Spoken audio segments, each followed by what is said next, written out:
अस्सलाम वालेकुम नाज़रीन, मेरा नाम है उमैर आमिर। तो आज का सवाल ये है क्या क्या स्टडी पार्ट टाइम एट अल्लामा इकबाल ओपन यूनिवर्सिटी।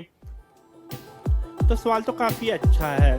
अगर आपको कोई ऐसी जॉब लेनी है जो गवर्नमेंट जॉब है, ब्यूरोक्रेट जॉब है, जहाँ पे आपको टिक इन द बॉक्स करना पड़ता है, बिस्मिल्लाह करें, आप स्टडी करें, आप एक कागज़ का टुकड़ा लें।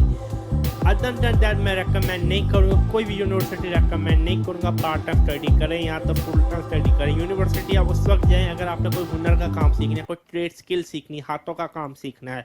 अदर देन दैट आप क्यों पढ़ना चाह रहे हैं, आपका मकसद क्या है। अगर आपसे चाह रहे हैं, आपको लगता है कोई अच्छी आम जॉब मिल जाएगी, नहीं, अपना टाइम ना ज़ाया करें। यही अपना टाइम किताबें खरीदें, पढ़ें, आई मीन इल्म सीखें। ऑनलाइन मुक होते हैं वो करें, फ्री में भी आप कर सकते हैं। मेरा इरादा अच्छी क्वालिटी के होते हैं वो करें, कोई अपना कारोबार स्टार्ट करें।